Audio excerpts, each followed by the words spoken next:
have the same feelings everywhere you go. People have the same feelings everywhere you go. A laugh's a laugh and a tear's a tear. When one's afraid, it's the same old fear. And when joy fills the heart, it fills the heart. Yes, joy fills heart. And there is the same old yearnings everywhere you go. People have the same yearnings everywhere you go. A want is a want, and a need is a need. No matter where, they've got the same kind of greed. And when hate rules the heart, have mercy, it rules your heart. I don't believe in all the madness they're preaching. It's the same old thing to me.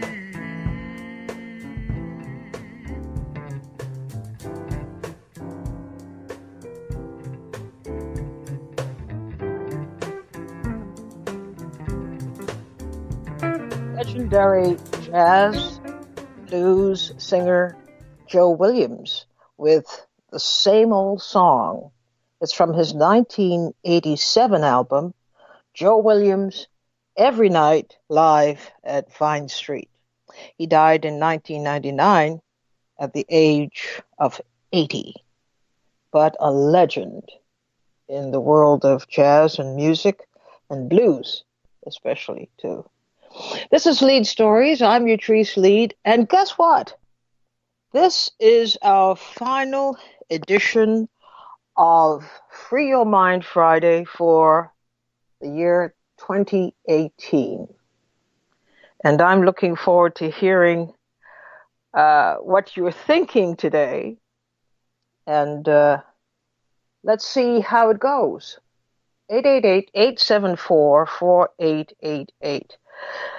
Of course, you know the whole point of Free Your Mind Friday is hearing your specific, your personal opinions about something and sharing it with others so that we get a dialogue going. And this has been the hallmark of Free Your Mind Friday. So I'm looking forward to the presentations and discussions that will close out the year today. Again, 888-874-4888 is the number to call to get things started. What are you thinking about as we make this transition from one year to the next? It's always a very significant time when we go from one year to the other. And I think in most cultures, when a society moves from one phase to another in an organized fashion, there's a lot associated with it. People have a lot of feelings. People have a lot of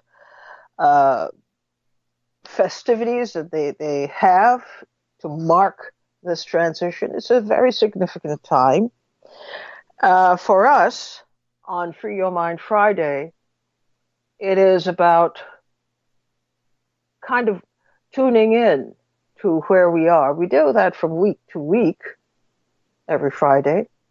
But as we make this transition from one year to another year, I'm imagining that we are in a special place thinking about that transition and what will shape our attitudes in the coming year, what shaped our attitudes and opinions in the last year, what are our earnest thoughts and wishes all this kind of stuff becomes, uh, you know, a kind of landmark for us individually and collectively as we go from one year to another.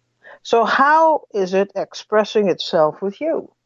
And what in turn are you expressing to us today as your fervent opinion about a subject that really matters to you and about which you have very significant and specific opinions? Do share. 888-874-4888. While we wait for the calls to come in, let me just say to you that in the coming year, there will be some tweaks made to Free Your Mind Friday so that we get more into debate.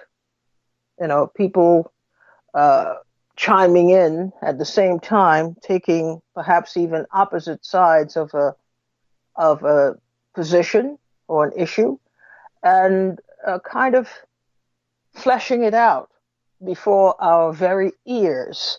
And I'm hoping it would be very exciting. You see, we have work to do, and much of the work that we have to do will involve talking to people and exchanging ideas, even defending ideas. There's no wrong or right, although the society very much likes the idea of wrong and right. But I like to think that there is just an opinion. This is your opinion, and it should be respected as such. Now, it is either solid or not, sketchy, but that could be tested in the course of an exchange. But I'm hoping that we can get more into debates in this new year. Okay, now I'm not seeing anything on my end,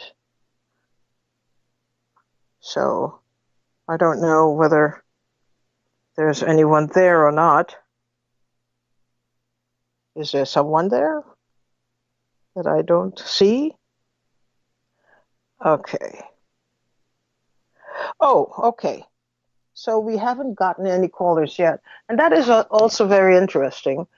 We used to have quite an overload. But in these last weeks of this year, I noticed that people are a little reticent. Maybe they're waiting to see what other people have to say before they chime in. I don't know. Well, in any event, I'll repeat the number, 888-874-4888. What, in your view, is the end of this year, the ending of this year, telling us about where we are as a country and the relationship between the governing president and the governed? That's us. What is going on? Are we just being, I don't know, are we being petty about his apparent mental condition? Are we creating unnecessary, is the president, do you feel comfortable? Are you feeling safe and secure that things are going all right in our country? So, Jose from Rosedale, you start us off today. Good afternoon, my professor. How are you? Hello, Jose. How are you? I'm here just laying back and listening to this great program. You always present us with ways of freeing our minds, and I enjoy that. Sometimes I'm tempted to just listen. Sometimes I'm tempted to put my 5 cents worth in. It's more than 5 cents, I can tell you that. Thank you. No, I'm probably going to be coming, free my mind in a different way from many of us. And I'm a person that most times I might not be politically correct, but I try to give my honest opinion on matters that I feel affects us as a people.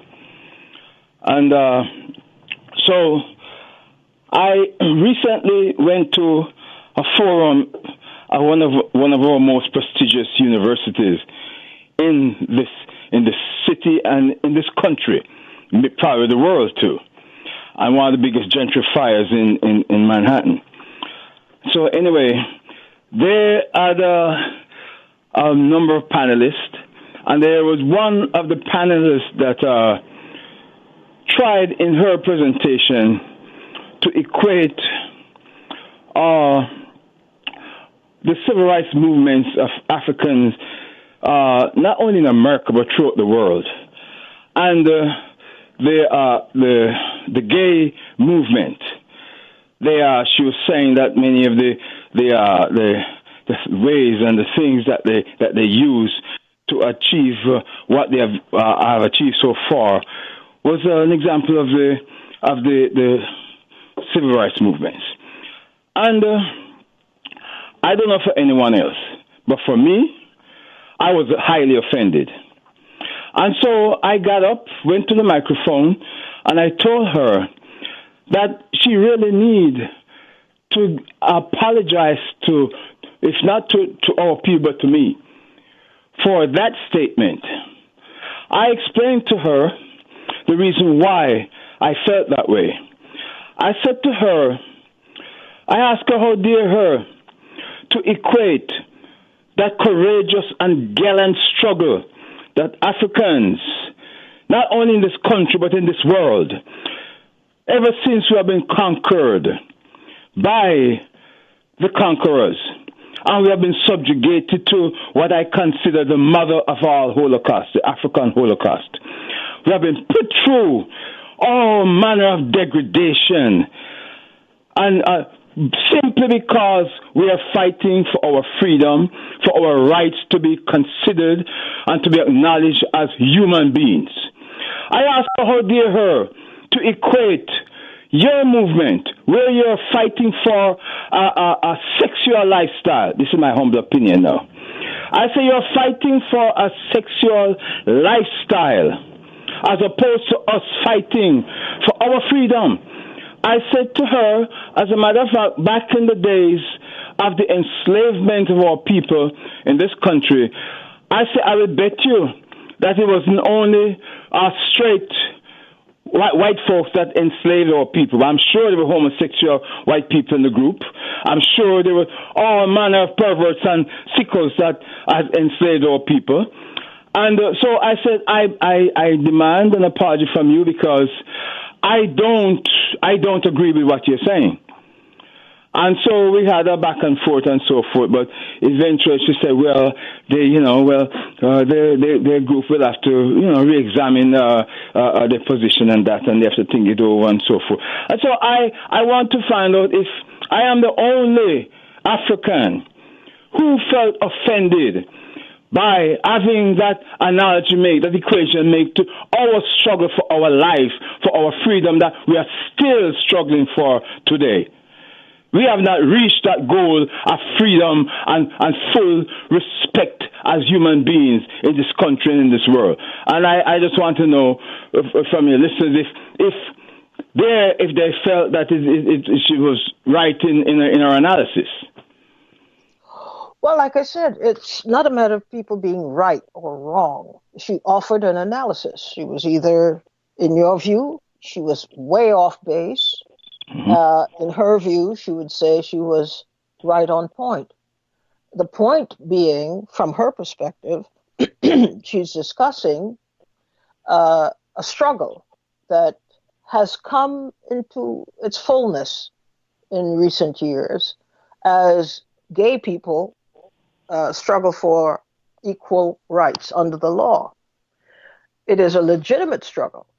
Any struggle based on affirming human rights, it's a legitimate struggle. Now, people add on to that a lot of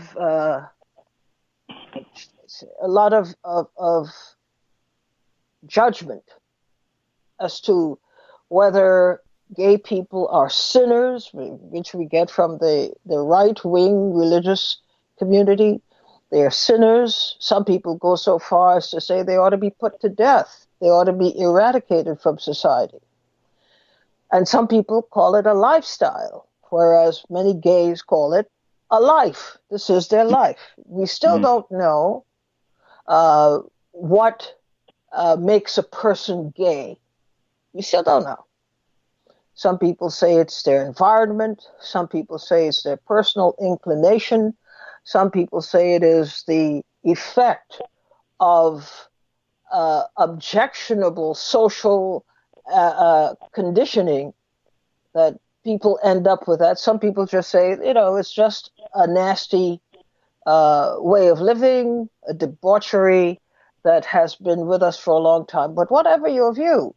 I say it's all of the above. Well, okay. Well, that's what you say. Mm-hmm. But at the same time, what room do you leave for anybody to make a point contrary to your point? Well, or are you open to I would like to say this. anything at all contrary to your point of view? Well, I just want to say this first of all. I don't have the blood of anyone on my hands. I'm not one of the crazies that believe that I believe homosexuals are human beings like everybody else. All right, I don't have it. There, no blood of anyone on my hands. I don't intend to have any. Right, but in the interim, I believe, right, that this is a lifestyle thing. There are many reasons why a person has turned to that lifestyle. Some has been imposed upon them. Some is again, you use the word lifestyle. Condition. So it's many reasons, and I don't intend to go into indicating that. In your view, this is a voluntary choice that many people are making to live this way, as opposed to the fact that there may be other reasons that we do not yet know or fathom as to why people are homosexual. Does that make them evil? Does that make them bad and wicked and worthy of extinction? What is your view? That is not my view. Is that we are all human beings, and we are subjected to all the society, the ills of society has rubbed off on a whole bunch of us. And I'm not here to persecute anyone because of the sexual disorientation or the sexual lifestyle or whatever. That's not my purpose. My reason for this, for bringing this thing up, is to have something forced on our people. And you're telling me that is the right and the correct lifestyle, and I must accept it. And that is where I see this lifestyle going. Because when we have a president that has set himself up to be the poster boy for the homosexual community, and he will go into the African continent and into the Caribbean, Jamaica, and so forth, and to be telling people and preach about this kind of lifestyle, it must be accepted. No, I don't go along with that. I believe I must have the right to say what I agree with and what I like and dislike. The same way the homosexual community want to tell you that lifestyle is right and just and proper and right and they love it and everything. I must exercise my right, have my right to say if I agree with it or I don't agree with it. And I find that in most cases, nobody's saying that you don't have a right to disagree. No, they're saying we don't, because based upon how No. I would have to take issue with that. I don't know that people are telling you that you must agree. You certainly have the right to your opinion. I'm just concerned that your opinion is so emphatic, and in many cases, I would even say it's narrow. Let me ask you, by your own definition, then, what is your response to black gays, black homosexuals, and revolutionary black homosexuals? I went to a forum once, and there were black ministers there. And I asked the ministers, what really are their opinion on the matter of the black churches and the homosexuality. And most of these big ministers you can think of, they were there. You name them, and they were at that forum in the city at the time. And the response I got from the leading minister was that, well, that is something that we have not fully looked into, and because of the theological... bring it to what you were thinking. You're telling me now what black clergymen were saying. Mm-hmm. I'm asking you directly. Mm-hmm. What is your view of blacks who are gay, who have been in struggle, who have died in struggle for black progress? Does that change your point of view about gays? No, I have no problem with that, my professor. As I've said to many of them, I've been to places where we have had interaction, and I've said to them, my brothers, you have no place to go but to home. And home is among our people. I said, regardless of what issues we have and differences and so forth, we have to discuss our issues and straighten it out among ourselves. Because I say you are here defending and you're here with the white homosexual. But trust me, whether it's white homosexuals that run this country or white heterosexual, we as straight blacks and you homosexual black, we will still be catching hell. It doesn't matter what gender who runs this country. So I have no problem with black homosexuals as long as they're not trying to impose that on our people. They're just really surrogates of the white homosexual, because this white homosexual that controls them, all this movement in the Caribbean and all these places. It's the white homosexual that is bankrolling and supporting all these causes and imposing all these things on our people. Trust me, my professor, this is what is happening. When you look at the media and all these places where these people are there, strategically placed, it's not the black ones are really just pawns.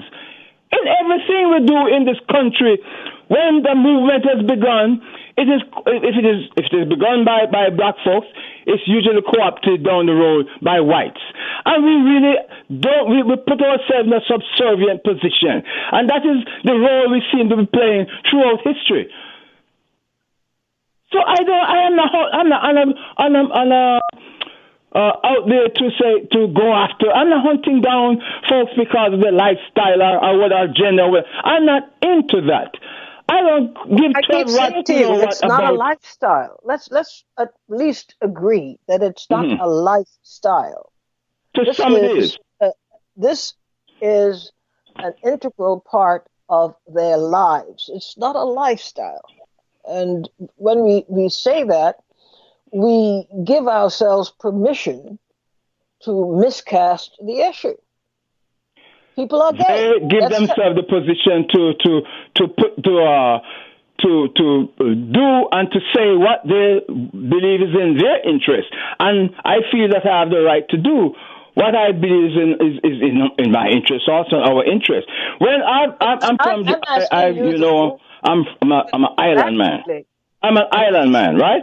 And I'm telling you, I've never seen more young homosexuals in my island in all the days I've been born in my island. I don't know where they're coming from. What is happening that is producing all these young men and homosexual men and lesbian and so forth? What is happening? Well, I wish you could chance an answer other than it is white gays who are imposing this kind of life in a situation that you are clear did not exist before. Was it that it didn't exist, or was it that it wasn't in the open, but it did exist? No. Back in the days, I got to go back and forth. Back in the days of the enslavement of our people, do you believe that it was only our woman that was raped, And I do believe that the children and the men and the boys and so forth were also sexually raped or sodomized or whatever. And do you believe that if homosexuality was an issue, it was something that only black folks was interested in legalizing and so on and so forth? Tell me how far you think that would have gotten. If this was not white folks who wanted this thing here to legalize and all that kind of stuff, tell me how far you think black folks would have gotten with this kind of stuff. But you're saying words like legalize, and indicating in your mind it's illegitimate, and it is even illegal and wrong. So do you think it's right? Wrestling, it's not about whether it's right or not. It's just that it is a fact of our social fabric. We have gay people. We always have had gay people. And especially since you're taking it to a black perspective, I have to remind you that some of the most militant people who have been fighting for our rights as black people have been gay. And I commend them for that. I commend them. It's not about commend. It's a fact that they were gay. They were fighting for rights that they could not enjoy. They were fighting for your liberation and my liberation that they didn't have. So we're straight people who never had the rights either. But it's not about straight and gay. It is human beings. And the issue is human rights. I already acknowledge your humanity. I acknowledge your humanity. And I never, as I said to you again, I don't have the blood of anyone in my hands. And I've never called for harm to be done to anyone based upon race, color, creed, sexual misorientation, or whatever. And I don't intend to. But on another kind of meter in which your opinion registers, there will be concern that implicit in your argument is an anti-gay, especially anti-white gay position. And you blaming whites in the same way we talk about oppression and whatnot in terms of how whites have imposed and could still control much of what affects us all as societies, you're making the same kind of argument. So which homosexual do you see control this movement? Is it the black ones or the white ones? I don't look at it that way. I don't look at it any more than our black legislators more effective or worse than white legislators. But black legislators have very little control over anything. Well, here's the point. I think you ought to take a look at developing this argument, and we should have it as a debate. Okay. Because one of the things that we have been very reluctant as an African community is to give space to all aspects of our community, including the gay community. I agree with that. When I tell you, like the Black National Anthem was written by a gay man. Mm-hmm. All right. Professor, some of the most conscious lyrics and words I've found throughout history come from sometimes some of the most unconscious one of the most conscious sounding people. I've seen it. Many of the words that we and the quotation and stuff we use today, many of it come from unconscious people, unconscious minded people.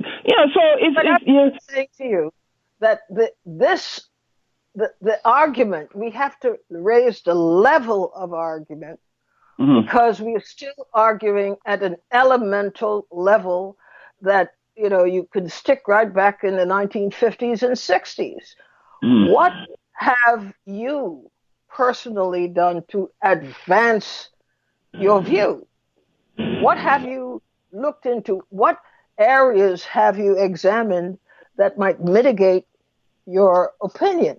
Not that you ought to have a different opinion, but to come up with an opinion that that appreciates our collective history and our culture and our struggle.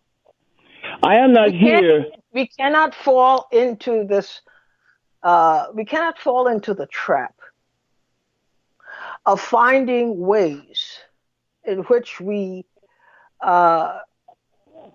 just recast a very serious argument.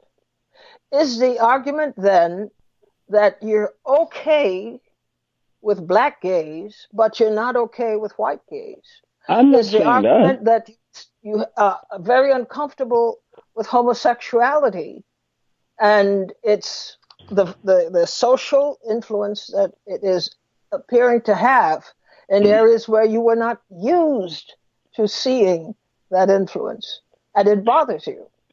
I am not saying that white homosexuals are not human beings, or black are human beings, and they are not. I'm not saying that. I am not here to change anyone's lifestyle.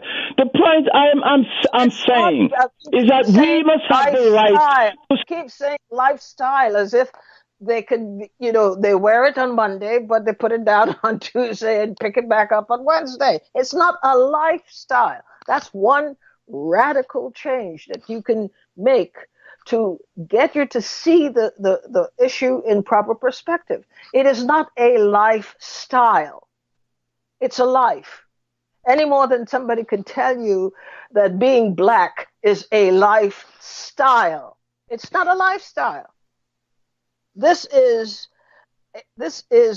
a permanent part of our culture. It is becoming more and more known. It is causing more and more discomfort with people who would rather not deal with it. But we should stop calling it a lifestyle. It is a life. Being gay is a life, part of their lives. A. Philip Randolph, gay. Bayard Rustin, gay. Put their lives on the line for massive social change in this country. So we have to come to terms with this idea of homosexuality. It's not a lifestyle that you could wear on Monday and then, you take it off on Tuesday and put it back on Wednesday. It is their life. It's part of their life. It's part of their essential makeup. And we have to accept that. Otherwise, we can't make the case that we deserve special consideration on the basis of our oppression by virtue of race or class when we regard gays as having simply a lifestyle and not a life. Well, you got us started.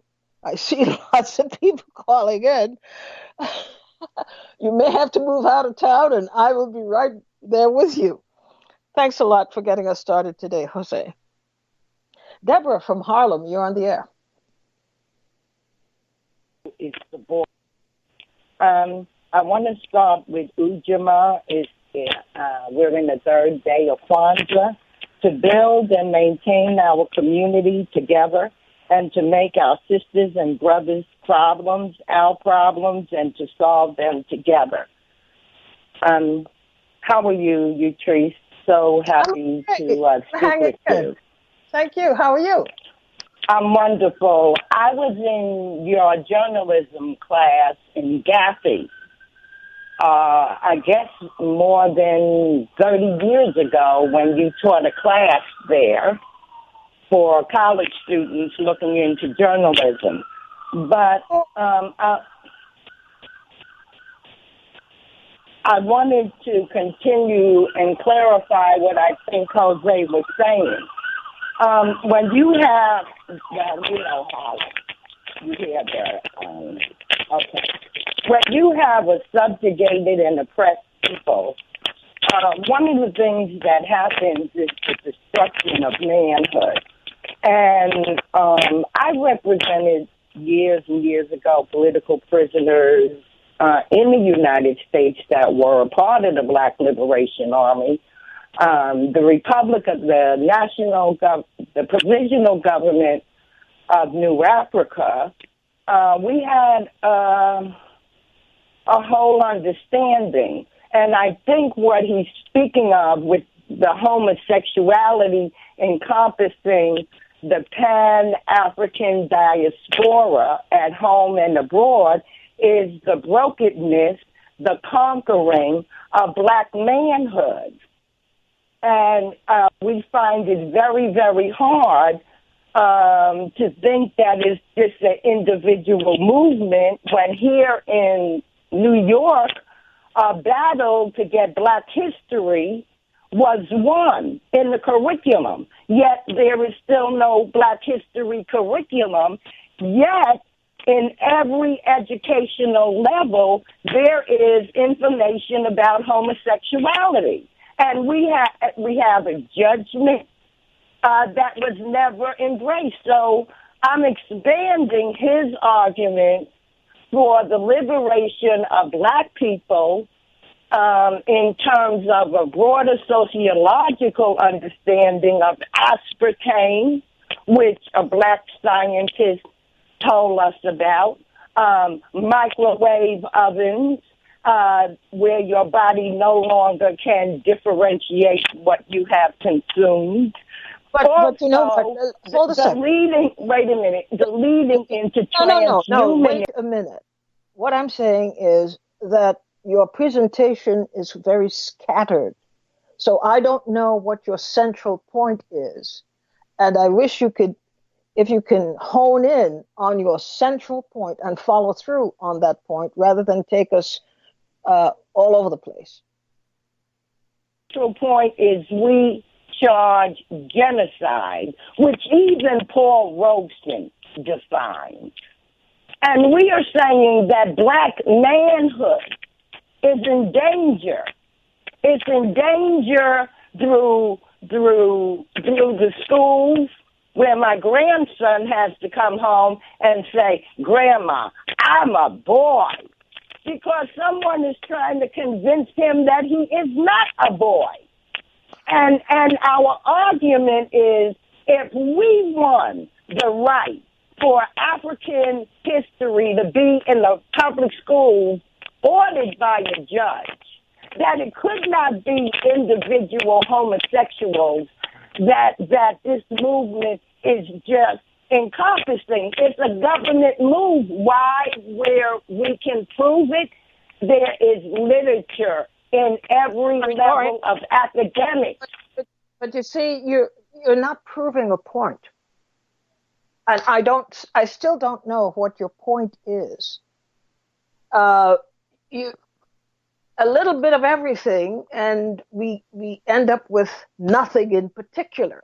I'm just asking, take the topical point that you're making, follow through with, you put together points that support your thesis, and then that makes it better. But I don't believe that we will get anywhere when we blame homosexuality, i.e. white homosexuality, and it's troubling to me that I'm getting more and more about the homosexuality cast as a white thing, when in fact all the documentation that we could muster indicates that it is just a thing. Homosexuality is a component of the lives of many people, Black, white, and polka dot. And if it is on the basis of their homosexuality that they are being subjected to uneven treatment and even physical harm and murder and so forth, it is a problem. And they have obviously organized around that issue as well as many other ancillary issues. Now, we can't be, those of us who are not gay, Are we to blame them for being especially active in this area? Excuse me, of advocating for their rights? I'm troubled by that. I'm troubled by that. And I'm troubled that our history as a people who are open to all people's struggles, that we are descending into this kind of, we have balkanized ourselves. And more than that, we are preaching how correct it is to take that position and maintain that stance, which contradicts even Black history and Black people's experience. You have to think about that. Thanks for your call. John from New Jersey, you're on the air. Hey. Thank Hi. you. How are you? I'm okay. Thank you. All right. Are you getting ready for next year? Well, I don't know what that means. It means so much. I'm overwhelmed just thinking about it. So many things to be getting ready for. But to the best of my ability, I'm going to ease into 2019 with great caution. Right. Life is about preparation. That's what it is. It's about order and preparation. And I've gone wrong on that trail from the very beginning. I was always losing things and never prepared to do. I kind of just did it by the seat of my pants. And, knock wood, I'm still here. So, I don't know what else to say. Other than that fellow that called before, boy, I have to. He must be alone because I can't imagine any woman living with this person. Oh no! Now don't go there. Oh, I'm sorry. It's just that he went on and on. Personal attacks on people. That's not who we are. We can appreciate an argument on the basis of the validity of its points. Let's deal with that. Let's not attack each other personally. Get that. I shouldn't go there, but it seems as though everybody goes wherever they want anyway. So, meanwhile, not on this program. Not on this program. They don't go where they want. Well, this is true. I've spoken to you before where I've somehow disappeared. No, I'm kidding about that as well. Listen, before I continue to put my foot in my mouth, I want to say, have a great new year. I love your show. I listen all the time. It's important. And thank you. Thank you so much. Thank you for your very kind wishes. Bye-bye. Bye. Khalil from South Carolina, you're on the air. Hello? Hello. You're on the air. Hey. How you doing? Okay. And you? Oh, I'm a little invigorated after, was that Jose? Jose. Shit. Man. People need to take some classes. I mean, I respectfully disagree with the man, but, that's a cultural thing. That's the truth. Anybody who knows West Indians, look what happened to Beanie Man. Practically, he couldn't even do any concerts. But, a lot of people, I don't know, I have so many things. Perverted is whatever you don't like sexually. You know what I mean? It's so crazy. But I kind of get his point in a way in terms of diluting energy from a mission and a movement. But then if you look at the movement, I started thinking about James Baldwin and, of course, the people that you mentioned. So, people need to separate the work from the person. And that's often difficult to do. But I can say this for a fact, and this is the truth. Being gay is everything that everybody said it was. Some people are born gay. I've interviewed women who only deal with women because they have been abused and molested and beat by men. And they only feel intimate around women. And so, there's not just one, and it is absolutely not a lifestyle, period. No. Because if that were the case, who would subject themselves to being ridiculed? That makes no sense.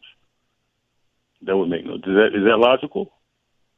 Well, that's my point. Is that we ought to at least mature into a real understanding of what the experience of being gay is. It's not a lifestyle. That word bothers me. It's a life. This is part of their lives, an intricate part of their lives.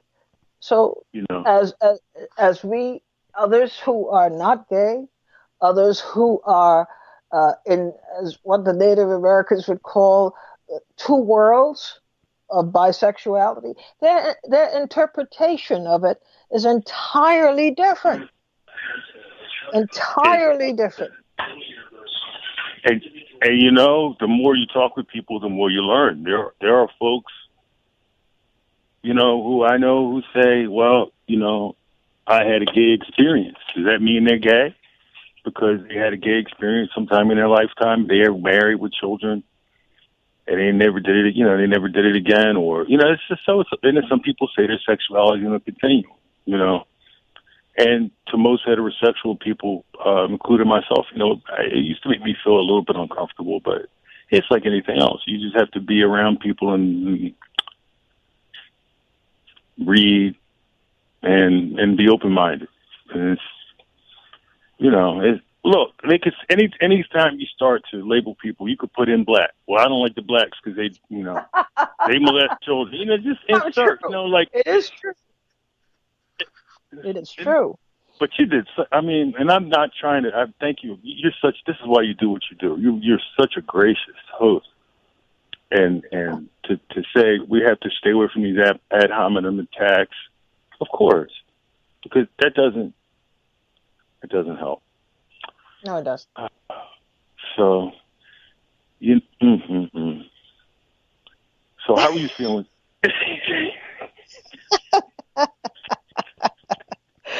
Well, I'm Moseying, as they say. I'm Moseying. I'm all right. And my hope really is that we become the best debaters there could ever be, anywhere, so that wherever we are, we have the capacity to change the conversation and to do so with great authority because we are informed. But, we're not trained to engage.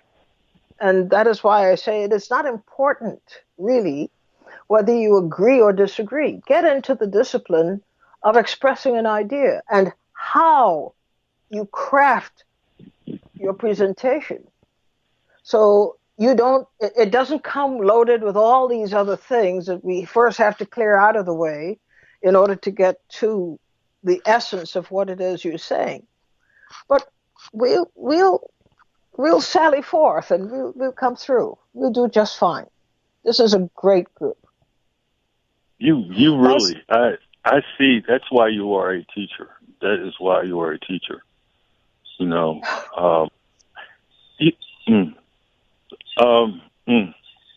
so much. What a rich program.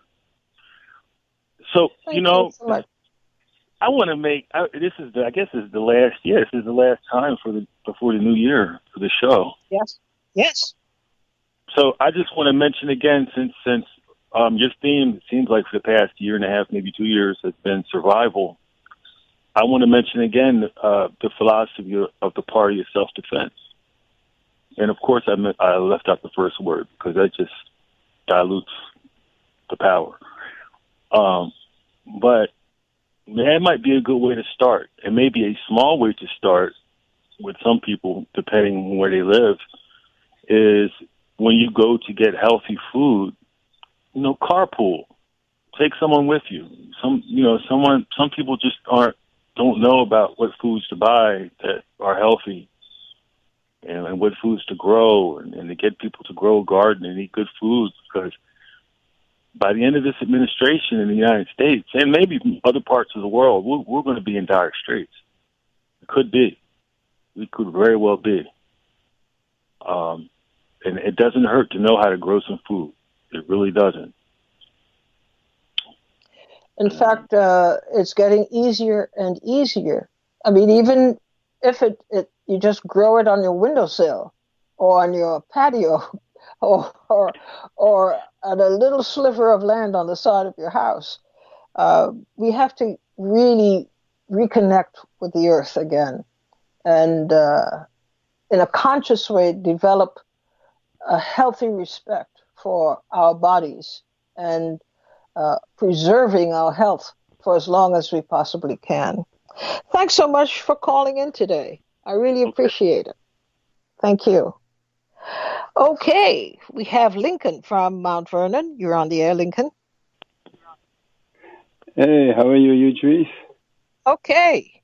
Hello. Well, you don't have Great. too much time, so you got to get to the subject I want to matter make a couple. quickly. I want to jump around quickly. I posted something on Facebook by Professor Cohen, and he said they're so. He said everyone is so gung ho about impeaching Trump that they actually would risk a world war with Russia. And I want to just plant that in people's mind and have people stop and think for a second and about hearing what we want to hear and seeing what we want to see. I also want to address the topic Jose brought up. We must separate, like your defense, I shouldn't say defense, you pointed out that many, great contributors to the black movement, such as, I know what first one comes to mind was James Baldwin, were homosexuals. But because James Baldwin was a homosexual, or anyone else who contributed to the black movement was a homosexual, that doesn't change the conversation in terms of a particular position on homosexuals. I had a friend when I was a child who was one of my great, because when I was 13 or 14, we were talking about South Africa and politics. Like I was introduced to Gaddafi when I was a boy by another boy, And this boy who told me about Gaddafi was into bestiality. But yet this boy played a great part in my education. And he was into bestiality. So I want you to think about that and make those comparisons. Because someone was great in the movement does not necessarily... There are no comparisons there. It is... No, I'm just picking and choosing exemplars, I should say, of the point we want to make. It is unfortunate that apart from the burdens that people like Zora Neale Hurston and others had to bear, Rustin and others had to bear because they were gay, they also had to fight the black community. The black community also oppressed them. I fight the black community myself. I'm doing things for black people in conversations, and I fight them. So it's but not here's the thing. Just because of my differing opinion. One of the closest friendships was between Baldwin and Malcolm X. Yeah. Who was Muslim, very orthodox in his view. And it did not prevent him. But it doesn't mean that Malcolm X supported James Baldwin's sexual preference, though. What? It does not mean that Malcolm X necessarily supported James Baldwin's sexual proclivity. It's not about support.